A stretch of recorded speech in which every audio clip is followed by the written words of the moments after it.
आपल्या प्रभागामध्ये आपल्याला उमेदवारी मिळालेली आहे. भाजपने आपल्यावर खूप मोठा विश्वास दाखवलाय. ताई, आपलं काय उद्देश होतं आणि त्यामागे काय असे मुद्दे आहे की आपण रणांगणात आलेले आहे? नमस्कार, मी सारिका सुनील नांदुरकर, प्रभाग क्रमांक 18 मधून मला भारतीय जनता पार्टीने उमेदवारी दिलेली आहे.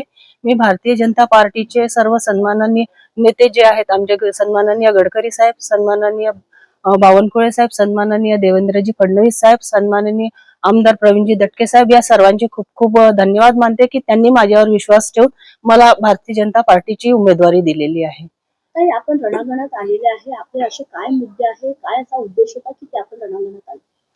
2012 मध्ये मी नगरसेविका होती. त्यावेळी आमच्या प्रभागामध्ये पाण्याचा खूप मोठा प्रॉब्लेम होता आणि आम्ही नगर निवडून आल्याबरोबर सगळ्यात पहिले तर तो पाण्याचा जो प्रॉब्लेम होता तो सॉल्व्ह करण्याचा प्रयत्न केला आणि तो सॉल्व्ह पण झाला. घरोघरी नवीन नळाची लाईन देऊन आज प्रत्येक घरी नळ दिलेला आहे. त्यामुळे इथला पाण्याचा जो प्रश्न आहे तो संपूर्णपणे मिटलेला आहे. त्याचप्रमाणे रस्ते, चेंबरचे प्रश्न तर ते काही झाले, काही सॉल्व्ह होऊ शकत नाही पूर्णपणे, पण तेही सगळे जास्तीत जास्त कामं आम्ही इथे विकास कामं केलेले आहे. त्या कामांच्या भरोशावरच भारतीय जनता पार्टीने मला पुन्हा एकदा उमेदवारी दिलेली असं मला वाटतं.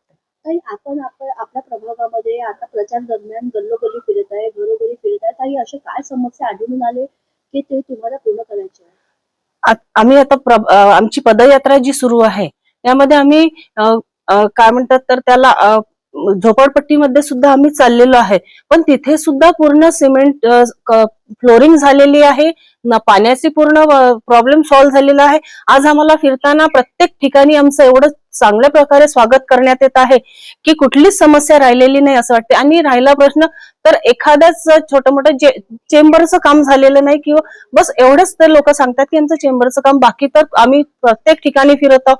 म्हणजे 2012च्या आधी जे एरियाचे हे होते, आज तुम्ही 12च्या नंतर 14च्या नंतर 2014च्या नंतर जर बघाल तर एरियाची प्रभागाची परिस्थिती इतकी चांगली झालेली आहे. चांगले सुंदर रस्ते झालेले आहे, लाईट लागलेले आहे. म्हणजे आज फिरताना आम्हाला कुठेही असं हे वाटलं नाही आणि लोकांनी आम्हाला भरभरून एवढा प्रतिसाद दिलेला आहे की म्हणजे कालपर्यंत फिरताना आम्हाला असं वाटत होतं की ही आमची पदयात्रा नसून आमची विजय रॅली तर नाही. एवढं छान चांगल्या प्रकारे जनता आम्हाला प्रतिसाद देत आहे. ताई, आपण जर समजा विजयी होऊन आले तर तुमचा पहिला एजेंडा काय राहील? आमचा एजेंडा म्हणजे हाच आहे की फक्त विकास, विकास आणि विकास.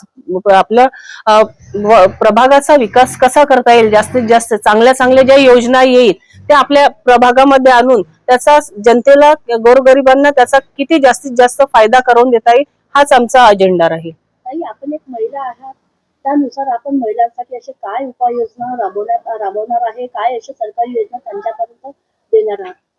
आता उपाययोजना म्हणजे ज्याही सरकारी योजना येईल, जशी लाडकी बहीण योजना सुरू आहे, सर्वांना असं वाटतं की ती बंद होईल, पण ती बंद होणार नाही. आता तर 1500 मिळत आहे, पण आता महानगरपालिकेत आपली सत्ता आल्यानंतर ते 2100 रुपये होणार आहे.